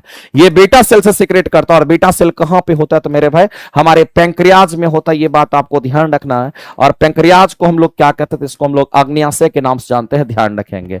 इसी से ये सिक्रेट करता है। एस्ट्रॉइड हार्मोन की अगर बात करते हैं, इसमें हमारा सेक्स हार्मोन वगैरह आता है, इसमें एस्ट्रोजन प्रोजेस्टेरोन हार्मोन वगैरह हमारा आता है। और कार्बोहाइड्रेट की बात करते हैं, एक पॉलीसैकेराइड्स के रूप में होता है। आगे चलते हैं। किसी स्थिति में प्रेरित धारा का मान अधिकतम कब होगा, मेरे भाई। तो अधिकतम हमारा प्रेरित धारा का जो मान है ये अधिकतम कब होगा, ये क्वेश्चन आपसे पूछा गया। कौन सी ऐसी स्थिति होगा जहां पर प्रेरित धारा का जो अधिकतम मान होगा? तो मेरे भाई आपको ध्यान रखना है कि कुंडली की गति की दिशा में चुंबकीय क्षेत्र के लंबवत होने पर, कुंडली को चुंबकीय क्षेत्र के समानांतर दिशा में रखने पर, कुंडली की गति का दिशा के समानांतर होने पर। हमको लग रहा है कि ऑप्शन नंबर सी जो है इस क्वेश्चन का राइट आंसर होना चाहिए। एक मिनट में देख लेता हूं मेरे भाई 27 नंबर जो क्वेश्चन है इस क्वेश्चन का आंसर क्या दे रखा है। ऑप्शन नंबर सी ही आपका दे रखा है और आप कहेंगे इस क्वेश्चन के जो आंसर होंगे, इस सब क्वेश्चन कितनी बार बता चुके हैं इस तरीके से। इसमें लिखा हुआ है कि कुंडली की गति जो होगी यानी कि जो वी होगा चुंबकीय क्षेत्र के हमारा क्या होगा, यहां पर लंबवत होगा, 90 डिग्री पर होगा। तो मेरे भाई फोर्स हमें मैक्सिमम मिलेगा। तो ऐसी परिस्थिति में हम लोग कहेंगे करंट भी वहां पर मैक्सिमम हमारा होगा, ध्यान रखेंगे। आगे चलते हैं, अगला क्वेश्चन हमारा मांसपेशी में संकुचन जो प्रोटीन होता है वो किसके कारण होता है? हमारे मांसपेशी में मेरे भाई क्या होता है, एक्टिन प्रोटीन होता है और इसी एक्टिन प्रोटीन के कारण हमारा मांसपेशी सिकुड़ता और फैलता है और मांसपेशी में गति आ जाता है। इस बात को ध्यान रखेंगे। आगे चलते हैं, अगला यकृत में यूरिया का संश्लेषण किसके द्वारा होता है? मेरे भाई हमारे यकृत में होता है ऑर्निथन साइकिल होता है और ऑर्निथन साइकिल के द्वारा कहता है यूरिया का निर्माण होता है। क्रेब्स चक्र कहां पे? माइटोकॉन्ड्रिया में होता है, एटीपी का फॉर्मेशन करता है। ग्लाइकोलाइसिस कहां पे होता है? साइटोप्लाज्म में होता है और यहां भी एटीपी का फॉर्मेशन होता है और ग्लाइकोलाइसिस में ग्लूकोज टूटता है तो पायरुवेट का फॉर्मेशन होता है। इस बात को ध्यान रखेंगे। आगे चलते हैं, निम्नलिखित में से कौन सा मेल हमारा सही नहीं है? कौन सा मेरे भाई यहां पर मेल सही नहीं वो आपको बताना है। तो साइटोली कोशिका जो होती है ये कोशिका क्या करती है? तो मेरे भाई आप सीधा समझ लीजिए कि स्पर्म को पोषण प्रदान करता है, ये सही है। लीडिंग सेल से हम कहेंगे टेस्टोस्टेरोन हार्मोन का सिक्रेशन, ये भी हमारा सही है। लेकिन कोरोना रेडिएटा जो हमारा होता है ये कहां पे? तुम्हारे ब्रेन का भाग होता है। इस बात को ध्यान रखेंगे मेरे भाई, ये हमारे ब्रेन का। तो यहां पर शुक्राणु की बात करा तो ये हमारे ब्रेन का होता है, ये हमारे कहां? तो कहेंगे ब्रेन में पाया जाता है। तो यही आपका गलत मिलान है, तो आप आंसर करेंगे। आगे चलते हैं, आगे मेरे भाई बढ़ते हैं और अगला क्वेश्चन हमारा कहता है निम्नलिखित में से कौन सा सदिश राशि नहीं है? कौन सा बताइए सदिश राशि नहीं है? तो आप कहेंगे सर गति जो होता है, गति बोल दे या फिर आपको यहां पर चाल बोल दे, दोनों का मतलब यही होता है। अगर आपको गति बोले, स्पीड बोले, चाल बोले, दोनों एक ही चीज है। और ये सदिश राशि, विस्थापन की बात करते हैं, वेग की बात करते हैं, ये सब के सब हमारे क्या? तो ये सदिश राशि होता है। आप सभी लोग मेरे भाई जानते होंगे ये कैसी राशि, तो आप सीधा कहेंगे ये सब हमारा सदिश राशि होता है। आगे चलिए, अगला क्वेश्चन कहता है प्रेरकत्व का जो मात्रक होगा वो हमारा क्या होगा? मेरे भाई हम सभी लोग जानते हैं कि प्रेरकत्व जिसको इंडक्टर के नाम से हम लोग जानते हैं। अगर हम प्रेरकत्व की अगर हम बात करते हैं, इसको इंग्लिश में हम लोग इंडक्टर कहते हैं। एक एक बच्चे को पता होगा इसको इंडक्टर कहा जाता है। इसको हम लोग एल से दिखाते हैं। अब मामला क्या, अगर कोई कॉइल हमारा होता है, इस कॉइल की अगर हम बात करते हैं, इसको इसका इंडक्टर एल होता है और जनरली इसका जो यूनिट होता है मेरे भाई हेनरी में होता है। इसका यूनिट किस में होगा? तो कहेंगे हेनरी में होगा। एच हमारा क्या? तो कहेंगे यहां पर हेनरी में होता है। इस बात को ध्यान रखेंगे। अगर कहीं पर आपको लिखेगा कि प्रेरकत्व का यूनिट क्या होगा तो कहेंगे ना यहां पर हेनरी होता है। लेकिन मेरे भाई एक और चीज आपको ध्यान रखना, इसका दूसरा यूनिट भी होता है, उसके बारे में चर्चा करते हैं। तो यहां पर आपको ध्यान रखना जिसमें जो वोल्टेज का ड्रॉप होगा वो कितना होता है, इसके लिए फॉर्मूला होता है हमारा वोल्टेज का ड्रॉप का एल डी आई अपॉन में कितना कहेंगे dt होता है, एक फॉर्मूला होता है। और आपको पता है कि फॉर्मूला अगर आपको पता है तो आप मेरे भाई किसी के यूनिट को डिफाइन कर सकते हैं, कोई दिक्कत नहीं। और इसको जानने से पहले एक रिलेशन आप जानते हो कि v इक्वल टू हमारा क्या होता है? आर आई होता है। तो आर इक्वल टू हमारा चूंकि ओम में आंसर करना है इसलिए हम आर निकालना चाह रहे हैं, तो यहां वोल्टेज अपॉन में करंट होगा। तो मेरे भाई हम कहेंगे v वोल्टेज है तो उसका यूनिट हमारा वोल्टेज वोल्ट हो जाएगा और नीचे में करंट है तो उसका एम्पियर हमारा हो जाएगा। और वोल्ट पर एम्पियर को हम लोग क्या कहते थे? इसी को हम लोग ओम कहते हैं मेरे भाई, ये बात आपको ध्यान रखना। ऐसा हम डायरेक्ट इसलिए कहते हैं चूंकि रेजिस्टेंस का यूनिट ओम होता है तो वोल्ट पर एम्पियर को ओम कह देंगे, इसमें कहीं से कोई दिक्कत नहीं है। अब यहां से आपको जिसका यूनिट चाहिए आप उसको बाहर कर लीजिए। तो आपको मेरे भाई यहां पर यूनिट चाहिए एल का, तो इस फॉर्मूला से एल को बाहर करेंगे तो क्या बन जाएगा? तो ये भी गुना में हमारा dt बन जाएगा और नीचे में di से डिवाइड करना पड़ेगा। आप भी जो वोल्ट है भी का यूनिट हमारा वोल्ट हो जाएगा और जो dt है उसका यूनिट हमारा सेकंड हो जाएगा चूंकि टाइम है। और नीचे में यहां पर मेरे में dt नहीं, यहां पर हमारा क्या कहेंगे? हाँ यहां पर हमारा क्या कहेंगे? यहां पर तो हमारा dt होगा, यहां तो हमारा dt होगा, यहां हमारा dt सेकंड, ठीक है। लेकिन मेरे भाई आपको ध्यान रखना है कि इस जगह पर हमारा dt नहीं होगा, इस जगह पर हमारा di होगा। चूंकि ये डिवाइड होगा तो ये di हो जाएगा, क्रॉस करके देख लेना। अब di है तो ये हमारा करंट है, करंट रहेगी चेंज इन करंट रहेगी, यूनिट हमारा सेम होगा। तो मेरे भाई हम कहेंगे यहां पर हमारा एम्पियर हो जाएगा। और हम लोग जानते हैं कि वोल्ट पर एम्पियर को हम लोग क्या कहते हैं? तो इसको ओम कहते हैं। इसलिए इसका एक और फॉर्मूला बन जाता है, इसका एक यूनिट बन जाता है ओम गुना सेकंड। और इसी ओम गुना सेकंड को हम लोग क्या कहते हैं? हेनरी कहते हैं। इस बात को ध्यान रखेंगे। तो मेरे भाई जो इंडक्टर है उसका ये दोनों यूनिट आपका सही, ओम गुना सेकंड और हेनरी दोनों सही है। तो आप सीधा कहेंगे इस क्वेश्चन का अगर आंसर करेंगे तो ओम गुना सेकंड, ऑप्शन नंबर ए आपका करेक्ट हो जाएगा। ओम बटा सेकंड नहीं, सेकंड बटा ओम नहीं, ओम गुना में सेकंड हमारा करेक्ट आंसर होगा। ऑप्शन नंबर ए आपके करेक्ट हो जाएंगे, इस बात को आप ध्यान रखेंगे। आगे चलते हैं, अगला क्वेश्चन देखते हैं। प्रकाश का प्रकीर्णन किसमें होता है? मेरे भाई प्रकाश का प्रकीर्णन हमारा कोलाइडल सॉल्यूशन में होता है, इस बात को हम सभी लोग जानते हैं। जो विद्युत अपघटे होते हैं, इस विद्युत अपघटे के जो सॉल्यूशन होता है ये ट्रू सॉल्यूशन बन जाता है और इसमें जो भी चीज होता है वो पूरा आयनाइज्ड हो जाता है और पूरी तरीके से मिल जाता है। तो कहेंगे सीधी सी बात है मेरे भाई, यहां पर प्रकाश का प्रकीर्णन नहीं होगा। हाँ, कोलाइडल सॉल्यूशन में तो भर भर के होगा मेरे भाई, इस बात को आप सभी लोग जानते होंगे।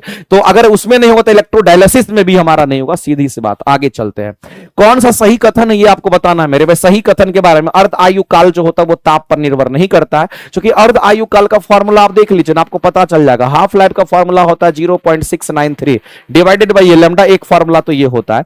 दूसरा हाफ लाइफ का फॉर्मूला हमारा क्या होता है मेरे भाई, समय पर ये निर्भर करता है। कहेंगे यहां पर कुल समय बराबर हमारा क्या कहेंगे, हमारा कुल समय अगर कैलकुलेट करते तो ये फॉर्मूला होता है हमारा हाफ लाइफ और गुना में हमारा n हो जाता है। इस तरीके से हमारा होता है। तो मेरे भाई हाफ लाइफ का जो फॉर्मूला होता है ना, हाफ लाइफ हम लोग टी हाफ को कहते हैं, टी हाफ को कहते हैं, कहीं पर भी इसको टेम्परेचर से मतलब नहीं होता, इस बात को आप ध्यान रखेंगे। तो ये तो हमारा नहीं होगा। दूसरी बात आपको ध्यान रखना है, अगर हम लोग कहेंगे सही कथन की अगर बात करते हैं तो आपको ध्यान रखना है कि बीटा कण परमाणु के नाभिक से निकलता है, ये हम लोग को पता है। और मेरे भाई बीटा कण परमाणु के नाभिक से निकलता है तो उस बीटा कण का धीरे धीरे क्षय होता है। और जो बीटा कण हमारे परमाणु के नाभिक से निकलता है तो बीटा कण कहां से निकलता है, तो अल्फा कण, बीटा कण, गामा किरण जो निकलती है वो एक रेडियो एक्टिव एलिमेंट से निकलता है, रेडियम पदार्थ से निकलता है। तो बीटा कण अगर हमारा रेडियम पदार्थ से निकलता है, रेडियम पदार्थ क्या है, रेडियो एक्टिव एलिमेंट है, और धीरे धीरे करके वो रेडियो एक्टिव एलिमेंट हमारा डीके हो जाता है, खत्म हो जाता है, इसलिए उसका हाफ लाइफ हम लोग कैलकुलेट करते हैं। तो यहां पर बीटा कण के परमाणु के नाभिक से निकलते हैं तो मेरे भाई उसका क्या हो जाएगा, कहेंगे यहां पर हमारा हम सीधा कह सकते हैं बीटा कण परमाणु के नाभिक से नहीं। ये स्टेटमेंट हमारा, अच्छा स्टेटमेंट पर पूछ रहा है क्वेश्चन, कौन सा सही होगा, ये स्टेटमेंट हमारा सही है। बीटा कण हमारा अल्फा कण, बीटा कण, गामा किरण, ये कहां से, रेडियम पदार्थ जो होता है उसी से हमारा निकलता है और इमिशन होता रहता है और कुछ दिन के बाद उसके अंदर रेडियो एक्टिविटी का गुण खत्म हो जाता है उस रेडियम पदार्थ में। इस बात को आप ध्यान रखेंगे, अल्फा भी निकलेगा, बीटा भी निकलेगा, गामा भी निकलेगा, इस बात को ध्यान रखेंगे। लेकिन यहां पर बोला कि अल्फा किरण की गतिज ऊर्जा सबसे कम होती है मेरे, अल्फा किरण की गतिज ऊर्जा सबसे कम नहीं सबसे अधिक होती है, इसलिए इस क्वेश्चन का एक ही ऑप्शन होगा, ऑप्शन नंबर बी करेक्ट करेंगे। आगे चलते हैं, अगला कह रहा है कोई पिंड अवतल दर्पण के फोकस पर रखा गया। मेरे भाई अवतल दर्पण के फोकस पर रखा गया तो हम सभी लोग जानते हैं कि अवतल दर्पण में कितना इमेज का कंडीशन हो सकता है। तो आपको ध्यान रखना, अगर अवतल दर्पण की बात करते हैं इसमें 6 जगह इमेज बनता है, इसमें 6 केस हमारा पड़ता है और 6 केस को एकदम आपको बेफिक्र होकर के पढ़ना पड़ेगा। अगर 6 केस बनता तो ये कौन कौन सा केस होगा, और 6 केस में आपको ध्यान रखना कि 5 केस तो हमारा अलग होता है और इसमें 1 केस हमारा अलग होता है, इस बात को ध्यान रखेंगे। दूसरी बात आपको ध्यान रखना है कि अगर मान लेते हैं मेरे भाई अगर ये 6 केस होता तो 6 केस में आपको ध्यान रखना है ये 5 केस की अगर बात करते हैं 5 केस में वास्तविक इमेज बनता है।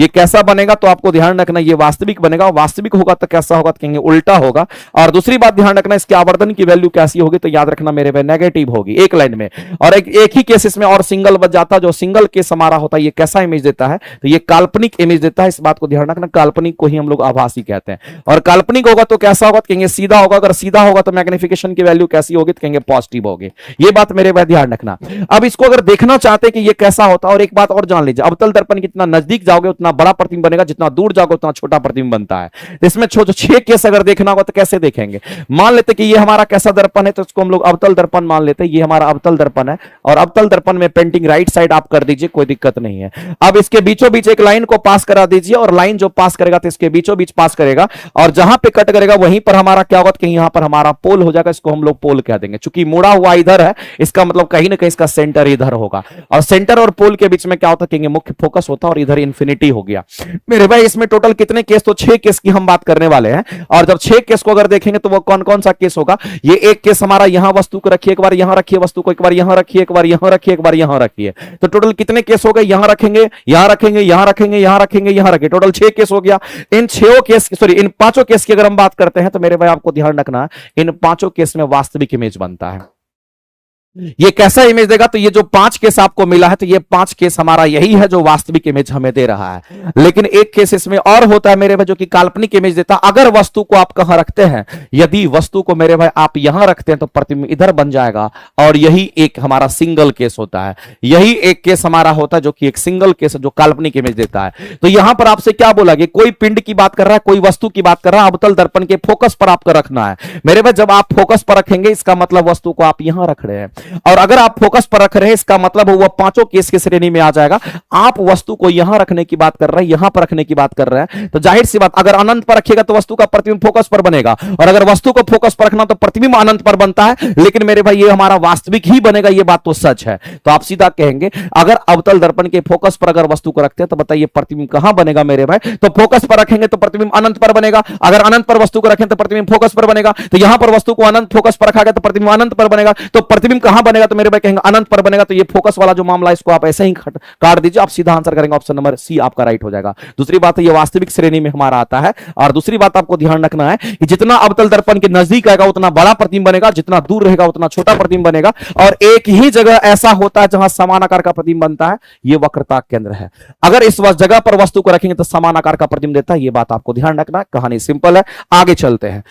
अगला कहता है प्रकाश ऊर्जा का ऑप्टिकल फाइबर में संचरण किस घटना के अनुप्रयोग के कारण होता है? मेरे भाई ऑप्टिकल फाइबर की अगर हम बात करते हैं तो आपको ध्यान रखना होगा, जब कभी भी आपसे ऑप्टिकल फाइबर की अगर बात करता है तो ये ऑप्टिकल फाइबर हमारा क्या है? हम सभी लोग जानते हैं मेरे भाई ऑप्टिकल फाइबर का इस्तेमाल हमारा कहां पे होता है। तो अगर हम लोग देखते हैं आईसीटी का नाम आपने सुने होंगे, जो कंप्यूटर टेक्नोलॉजी होता है उसमें इसका जनरली इस्तेमाल किया जाता है। लेकिन आपको मैं कहना चाहता हूं कि जो ऑप्टिकल फाइबर होता है ये फ्लेक्सिबल होता है। ये कैसा होता है मेरे भाई? तो आपको ध्यान रखना, ये फ्लेक्सिबल होता है और ये थिन भी होता है, बहुत पतला भी होता है, ये नहीं कि बहुत मोटा होता है, थिन भी होता है, फ्लेक्सिबल होता है। आप मोर समझोड़ दीजिएगा ये टूटेगा नहीं, ये इतना फ्लेक्सिबल होता है। और इसकी कितनी परत होती है? तो इसकी 3 परत होती है, इस बात को आप ध्यान रखेंगे। और 3 परत में अगर देखें तो सबसे बाहरी परत को हम लोग क्या कहते हैं? जैकेट कहते हैं। सबसे बाहरी परत जो होती है उसको जैकेट कहते हैं।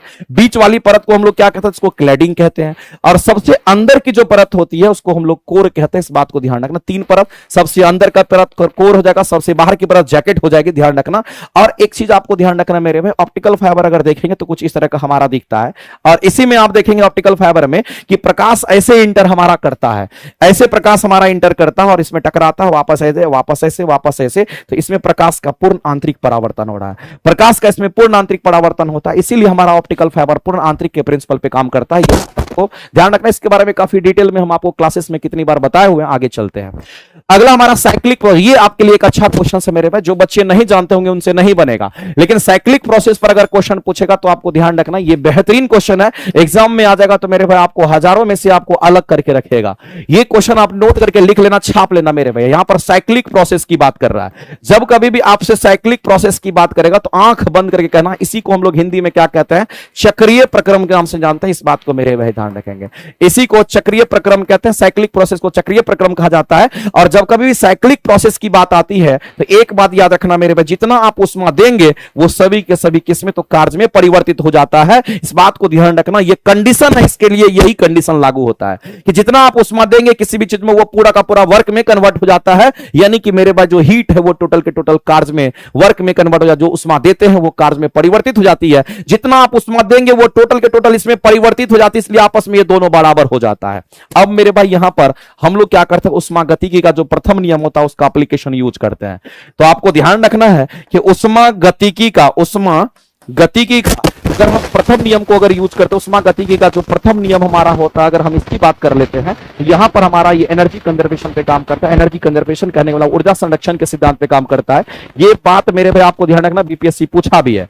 और इसके लिए ऊष्मागतिकी के लिए प्रथम के ऊष्मागतिकी जो प्रथम नियम होता है इसके लिए एक फार्मूला भी होता है, D dash Q equal to हमारा क्या होगा? डी यू और प्लस में हमारा डी डैश डब्ल्यू हो जाएगा। मेरे भाई जब आपस में ये दोनों बराबर हो जाएगा, जब आपस में ये दोनों बराबर, तो डी यू बराबर हम क्या लिखेंगे? तो डी क्यू और माइनस में डी डब्ल्यू हमारा हो जाएगा। मेरे भाई इसको हम सेपरेट कर रहे हैं, जब सेपरेट इसको किए तो इसमें से ये जाकर के घट जाएगा। और जब ये दोनों आपस में बराबर है, जब ये दोनों साइक्लिक प्रोसेस के लिए आपस में बराबर होता, जाहिर सी बात है ये जब दोनों आपस में बराबर होगा तो बराबर का डिफरेंस कितना होगा? कहेंगे ये हमारा 0 हो जाएगा। तो फाइनली मेरे भाई आप यहां कह सकते हैं कि डी की वैल्यू यहां पर 0 हो जाएगी। और ये कंसेप्ट हमारा क्या कहता है? अगर डी की वैल्यू अगर 0 हो जाएगी, इसका मतलब डी का मतलब क्या होता है? अगर कहीं पर डी लिखा हो इसका मतलब होता है मेरे भाई कि U2 माइनस आप U1 लिखे। अगर कहीं पर डीपी लिखा हुआ इसका मतलब होता है आप P2 माइनस P1 लिखे। अगर कहीं पर dx लिखा हुआ इसका मतलब होता है आप इसको x2 माइनस x1 लिखे। क्या इसको हम लोग यहां पर लिख सकते हैं U2 माइनस U1? क्या इसको हम लोग ऐसा लिख सकते हैं U2 माइनस U1? कोई दिक्कत नहीं, बराबर 0। क्या इसको हम ऐसा कह सकते हैं मेरे भाई कि U2 बराबर हमारा U1 हो जाएगा? अगर U2 बराबर हमारा U1 हो गया तो मेरे भाई हम सीधा कहेंगे कहेंगे कि आंतरिक ऊर्जा कांस्टेंट रह जाएगी, इसी को यू को आंतरिक ऊर्जा कहते हैं, उसमें कोई परिवर्तन नहीं होगा, जो यांत्रिक ऊर्जा होगी वो नियत रह जाएगी। तो आपसे आंतरिक ऊर्जा पूछा गया था, आंतरिक ऊर्जा को यूज दिखाते हैं, ये कहीं ना कहीं हमारा कांस्टेंट होगा, और किसी कांस्टेंट टर्म का अगर डिफरेंशिएशन करते हैं डी यू करते तो वो वैल्यू जीरो आता है, इस बात को भी ध्यान रखेंगे। तो यहां पर डी यू का मान जीरो आ रहा था, डी यू का मान जीरो आ रहा था, डी यू का मान जीरो, इसका मतलब आंतरिक ऊर्जा कांस्टेंट हो जाएगा। तो आप सीधा कहेंगे इंटरनल एनर्जी हमारा यहां पर कैसा होगा, रिमेन्स अनचेंज रहेगा, और क्वेश्चन का राइट आंसर हो जाएगा, इस बात को ध्यान रखना। भाई आपके एग्जाम के लिए बेहतरीन क्वेश्चन हो सकता है, इस बात को आप ध्यान रखें, ये आपके एग्जाम में आ सकता है और बेहतरीन क्वेश्चन है, इसके पीछे कंसेप्ट है, जिसको ये कंसेप्ट नहीं पता होगा नहीं बना पाएगा। आगे चलते हैं, अगला क्वेश्चन हम लोग देखते हैं, अगला क्वेश्चन हमारा क्या कहता है, पौधे के पोषण के संबंध में कौन सा कथन हमारा गलत बोला गया, पोषण के संबंध में बोला गया कथन गलत है, यहां पर पोषण के संबंध में बोला गया है, जो पोषण के संबंध में कौन सा कथन गलत है। राइट, पोषण की जो प्राप्ति होती है वो हमारा कैसे, तो फोटोसिंथेसिस के कारण होता है, और फोटोसिंथेसिस के कारण उसमें क्या एटीपी के रूप में एनर्जी भी बनता है। आप जानते हैं मेरे में 18 एटीपी ऊर्जा का निर्माण हमारे फोटोसिंथेसिस के दौरान होता है, लेकिन कम ऊर्जा का निर्माण होता है, और पौधे हमारे कम ऊर्जा का भी वहां पर क्या करता है, यूज कर पाता है। आपको ध्यान रखना मेरे भाई कि जब प्लांट में पोषण की बात कर रहा है, इसका मतलब कहीं ना कहीं वो फोटोसिंथेसिस की बात करेगा, और फोटोसिंथेसिस के लिए क्या चाहिए होता है, तो आप कहेंगे सर फोटोसिंथेसिस करने के लिए वायुमंडल से कार्बन डाइऑक्साइड ग्रहण करने की बात करेंगे, तो सही है। दूसरी बात है जल द्वारा खनिज और पोषक तत्वों का ये अवशोषण, यहां अवशोषण मंद कह दिया मेरे भाई, अवशोषण मंद कह दिया, मंद का मतलब उसकी जरूरत नहीं है, इस बात को ध्यान रखेंगे तो यही गलत हो जाएगा। इसको तो चाहिए ही चाहिए, भोजन बनाने के लिए फोटोसिंथेसिस करने के लिए पानी उसको चाहिए, प्लांट को पत्ती को पानी चाहिए। दूसरी बात मेरे भाई, इसमें जो सूक्ष्म पोषक तत्वों के रूप में होता है वो हमारा कौन होगा, तो आयरन और मैग्नीज होगा, और इसके लिए हमने आपको कोडवर्ड भी बताया था, माइक्रो और मैक्रो, इसको याद कीजिए, आपको मैंने बताया था। एक हमारा क्या होता है, यहां पर नहीं याद आता है मेरे भाई, इसको लिख लीजिए, माइक्रोन्यूट्रिएंट्स जिसको सूक्ष्म पोषक तत्व कहता है, एक हमारा बृहद पोषक तत्व होता है जिसको हम लोग मैक्रोन्यूट्रिएंट्स के नाम से जानते हैं, ये बात मेरे भाई आपको ध्यान रखना है। इसको हम लोग बृहद पोषक तत्व कहते हैं, इसको हम लोग क्या कहते हैं, यहां पर बृहद पोषक तत्व के नाम से जानते हैं, और एक हमारा कैसा होता है, इसको हम लोग सूक्ष्म पोषक तत्व के नाम से जानते हैं, ये चीज आपको ध्यान रखना है। एक आपको सूक्ष्म पोषक तत्व होगा, एक आपका क्या होगा, तो कहेंगे यहां पर बृहद पोषक तत्व होगा। सूक्ष्म पोषक तत्व की अगर हम बात करते हैं, इसके लिए मैंने एक कोडवर्ड आपको बोला था कि उस कोडवर्ड को आप याद रखिएगा, काम आपका चल जाएगा। और कोडवर्ड हमारा क्या, तो कहेंगे जमाने में मोहब्बत बड़ी फेंकू कहलाती है। मेरे भाई आपको ध्यान रखना है कि जमाने में मोहब्बत बड़ी फेंकू कहलाती है, जमाने में मोहब्बत बड़ी फेंकू कहलाती है। मैंने आपको बोला था कि इसको याद रखना, तभी क्वेश्चन बनेगा, जमाने में मोहब्बत बड़ी फेंकू कहलाती है, जमाने में मोहब्बत बड़ी फेंकू कहलाती, इस बात को ध्यान रखना, और इसी कोड वर्ड पर आपके सारे टर्म याद हो जाएंगे। अगर जमाने की अगर बात करता है, इसी में आपको जिंक भी आ गया, इसी में आपका मैग्नीज भी आ गया, इसी में जिंक भी आया, इसी में मैग्नीज आएगा। में मोहब्बत की बात करेगा, इसमें मॉलिबेंडम आ जाएगा, और बड़ी फेंकू मतलब बोरोन आ गया, और फेंकू मतलब हमारा आयरन हो गया, को मतलब कॉपर हो गया, ये सब हमारा होता है। इसी तरीके से मैक्रोन्यूट्रिएंट्स की अगर हम बात करते हैं, इसमें हम लोग को ध्यान रखना, नदिया के पास मेरे भाई आप ये कह सकते हैं सीधा का सीधा कि अगर माइक्रोन्यूट्रिएंट्स बोलेगा तो आपको ये टर्म याद रखना पड़ेगा, माइक्रो के लिए हमारा होगा, और इसी पर आप क्वेश्चन के आंसर्स को ला सकते हैं, इसमें कहीं से कोई दिक्कत नहीं है। अगर देखेंगे तो जिंक की बात करते हैं, मैग्नीज की बात करते हैं, ये दोनों के दोनों क्या है, तो सूक्ष्म पोषक तत्व के रूप में होता है। तो मेरे भाई जिंक की बात कर रहा है, आयरन की बात कर रहा है, यहां पर आयरन की बात कर रहा है, चलो आयरन ले लेते हैं, यहां पर आप देख लीजिए आयरन है, यहां देख लीजिए मैग्नीज है, तो ये आयरन और मैग्नीज हमारा क्या कहेंगे, यहां पर हमारा सूक्ष्म पोषक तत्व के अंतर्गत आता है। इसका मतलब ये कहीं ना कहीं स्टेटमेंट हमारा सही है, ये भी सही है मेरे भाई। अवशोषण मंद नहीं होता, अवशोषण तीव्र हो जाता है, क्योंकि फोटोसिंथेसिस के लिए पानी चाहिए होता है, इसके साथ इस हिसाब से मेरे भाई हम लोग कहते हैं। तो यहां पर अगर देखें तो जो गलत है, गलत हमारा कौन सा, कहेंगे ऑप्शन नंबर बी हमारा गलत है, और यही हम आंसर करेंगे, इस बात को ध्यान रखना। इसके लिए कोडवर्ड आपको अगर ध्यान रखना होगा तो इसके लिए भी कोडवर्ड आप ध्यान रख सकते हैं, चीफ मेडिकल ऑफिसर नदिया के पार कैसे हो गया मेरे भाई, chief medical officer, chief medical officer नदिया के पार कैसे हो गया, चीफ मेडिकल ऑफिसर नदिया के पार कैसे होगा, इस बात को नदिया के पार कैसे हो गया, नदिया के पार मेरे भाई कैसे हो गया, इस बात को भी आप ध्यान रखेंगे।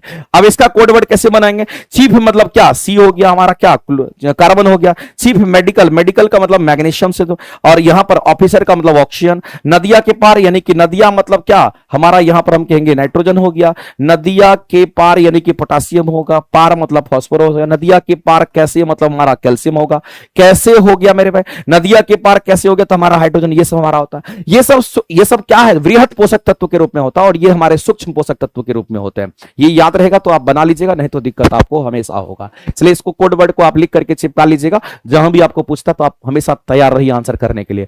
मेरे भाई अगला बोला गया लेटेंट हीट ऑफ फ्यूजन की हम बात करते हैं, ये क्या है? तो आप सभी लोग जानते हैं मेरे भाई, एक लेटेंट हीट ऑफ वेपराइजेशन होता है और एक लेटेंट हीट ऑफ हमारा फ्यूजन होता है। लेटेंट हीट ऑफ वेपराइजेशन और लेटेंट ऑफ फ्यूजन की अगर हम बात करते हैं तो आप जानते होंगे मेरे भाई, इसे मान लेते हैं, यहां पर आपको ध्यान से सुनना कि अगर हम बर्फ की बात करते हैं और अगर ये बर्फ हमारा गलता है तो क्या बनता है? तो बर्फ गलेगा तो पानी बनेगा। लेकिन बर्फ हमारा किस अवस्था में, ठोस अवस्था में होता है, सॉलिड फेज में होता है, और पानी हमारा लिक्विड फेज में होता है। अगर मेरे भाई बर्फ अगर हमारा पानी बनेगा तो जाहिर सी बात है कि बर्फ अगर हमारा 0 डिग्री सेल्सियस पर है तो पानी भी 0 डिग्री सेल्सियस पर हमारा होगा। तो जाहिर सी बात है बर्फ अगला स्टेज पानी को ही छूता है, और ये अगर 0 पे तो ये भी 0 डिग्री पर होगा। और हम सभी लोग जानते हैं मेरे भाई, इसकी अवस्था परिवर्तन करने के लिए इसमें हम गुप्त उष्मा देते हैं।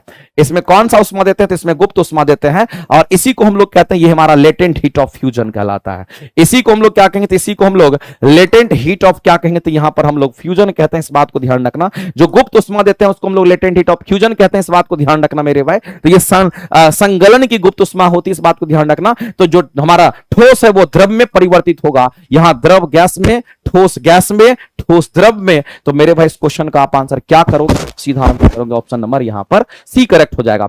लेकिन ऐसे ही हमारा क्या होता है, जैसे पानी हमारा, और पानी की अगर बात करते हैं तो पानी का तापमान मान लेते हैं 100 डिग्री सेल्सियस है। पानी 100 डिग्री सेल्सियस, पानी को अगर हम और गर्म करेंगे तो मेरे भाई जाहिर सी बात है गुप्त उष्मा देंगे तो ये पानी हमारा क्या बन जाएगा? तो वाष्प बन जाएगा, और वाष्प में अगला स्टेप 100 डिग्री सेल्सियस का ही होगा। अगर मेरे भाई तापमान नहीं बदला, अगर फेज बदल गया, इसका मतलब कहीं ना कहीं आपने यहां पर गुप्त उष्मा दिया है, यहां पर आपने गुप्त उष्मा दिया है। लेकिन ये जो गुप्त उष्मा आपका होगा ये latent heat of latent heat हमारा कैसा कहलाएगा? तो इसको हम लोग लेटेंट हीट ऑफ वेपराइजेशन कहते हैं, इस बात को ध्यान रखेंगे। इसी को लेटेंट हीट ऑफ वेपोराइजेशन कहलाता है, इस बात को मेरे भाई आप ध्यान रखना। यहां लेटेंट हीट ऑफ फ्यूजन है और यहां पर लेटेंट हीट ऑफ वेपराइजेशन है, इस बात को आप ध्यान रखेंगे। तो यहां पर हमारा द्रव जो है वो वाष्प बन रहा है, यानी कि द्रव हमारा गैस बन रहा है। द्रव हमारा गैस अवस्था में, तो हम कहेंगे यहां जो गुप्त उष्मा देते हैं ये लेटेंट हीट ऑफ वेपराइजेशन के लिए हमारा होगा, और ये ठोस से द्रव अगर बन रहा है तो हम कहेंगे अवस्था परिवर्तन के जो गुप्त उष्मा देते हैं उसको हम लोग कहते हैं संगलन की गुप्त उष्मा, जिसको लेटेंट हीट ऑफ फ्यूजन के नाम से जानते हैं। इसीलिए इस क्वेश्चन का अगर आंसर करेंगे तो ऑप्शन नंबर हमारा सी करेक्ट हो जाएगा। आज का मेरे भाई ये लास्ट क्वेश्चन आपका होगा कि पारे की दो बूंद को संपर्क में लाने पर वे मिलकर के बड़ी बूंद का निर्माण करती है तो क्या होगा? मेरे भाई अगर हम मान लेते हैं कि पारा है, उसकी छोटी छोटी बूंद है, और ये दोनों बूंद क्या मिलकर के बड़ी बूंद का निर्माण करता है। इसमें एक चीज ध्यान रखना है, अगर ये बड़ी बूंद का निर्माण किया, अगर हमारा ये यहां पर बड़ी बूंद अगर बन करके आया, तो एक चीज मेरे भाई ध्यान रखना, अगर यहां पर बड़ी बूंद अगर बनेगा तो आपको ध्यान रखना मेरे भाई कि बड़ी बूंद जैसे ही बनेगा तो इसका सरफेस एरिया घट जाएगा। इसका क्या तो कहेंगे सरफेस एरिया घटेगा, और जब सरफेस एरिया घटेगा तो कहेंगे याद रखना कि उसमें सरफेस एनर्जी भी घट जाएगा, क्योंकि सरफेस एरिया ही सरफेस एनर्जी होता है, तो आप कहेंगे ये भी घट जाएगा। अगर दो गो ड्रॉपलेट्स है तो इसका मतलब ये छोटी छोटी दो गो बूंद है। इसमें मेरे भाई कैसी बूंद है? कहेंगे यहां पर छोटी छोटी दो बूंद है, और जब छोटी छोटी यहां पर दो बूंद है तो इस बात को ध्यान रखना है, इससे सरफेस एरिया इसका ज्यादा होगा, तो इसका सरफेस एरिया यहां पर ज्यादा होगा। सरफेस एरिया ज्यादा कहने का मतलब इसके पास सरफेस एनर्जी हमारा क्या होता है? कहेंगे ज्यादा होता है, ध्यान रखेंगे। दूसरी बात मेरे भाई हम सभी लोग जानते हैं, अगर मान लेते हैं कि पानी की छोटी छोटी बूंद मिलकर के बड़ी बूंद का निर्माण करता है, तो आप कहेंगे सर ये दोनों मॉलिक्यूल्स पानी का, या दोनों मॉलिक्यूल्स हमारा क्या, तो कहेंगे यहां पर पारा का है, तो ये भी पारा का मॉलिक्यूल्स, ये भी पारा का मॉलिक्यूल, दोनों आपस में मिल गया। इसका मतलब है मेरे भाई कहीं ना कहीं यहां पर स्वसंजक बल काम करता है, कहीं ना कहीं यहां पर दोनों के मॉलिक्यूल्स हमारे सेम है, और सेम मॉलिक्यूल से ये हमारा बन रहा है। इसका मतलब हो गया मेरे भाई यहां पर जो मॉलिक्यूल्स हैं वो हमारे कैसे हैं? तो कहेंगे ये हमारा सेम मॉलिक्यूल्स है, इस बात को ध्यान रखना। और जो सेम मॉलिक्यूल्स है वो पारा का ही मॉलिक्यूल्स है, ये भी पारा की बूंद है, ये भी पारा की बूंद है, और जो बना वो भी पारा की बूंदे होंगे। और सेम मॉलिक्यूल्स के बीच में जो बल लगता है उसको हम लोग कहते हैं कोहेसिव फोर्स। उसको हम लोग क्या कहते थे? इसी को हम लोग यहां पर कोहेसिव फोर्स के नाम से जानते हैं, और कोहेसिव फोर्स को हिंदी में क्या कहते हैं? तो मेरे भाई स्वसंजक बल के नाम से जानता है। इसको सीधा हम लोग कहेंगे ये हमारा कैसा बल हो जाएगा? तो यहां पर हमारा स्वसंजक बल हो जाएगा। और इसी स्वसंजक बल के कारण क्या पैदा होता है? तो मेरे भाई ध्यान रखना, इसी स्वसंजक बल के कारण पृष्ठतनाव पैदा होता है। इसी कारण क्या पैदा करेंगे? पृष्ठतनाव पैदा होता है। और अगर कहीं पर पृष्ठतनाव अगर पैदा होगा तो मेरे भाई उसका एरिया ऑफ कांटेक्ट कम हो जाता है, यानी कि कम क्षेत्रफल को वो क्या करता है? कहेंगे हमेशा कम क्षेत्रफल ही हमारा कांटेक्ट में आने देना चाहता है, यानी कि आप न्यूनतम पृष्ठीय क्षेत्रफल को बनाए रखना चाहता है। आप ऐसे कह सकते हैं ये अगर पृष्ठतनाव पैदा होगा तो ये पृष्ठतनाव हमारा क्या करता है? कहेंगे न्यूनतम पृष्ठीय क्षेत्रफल को ये बनाए रखना चाहता है।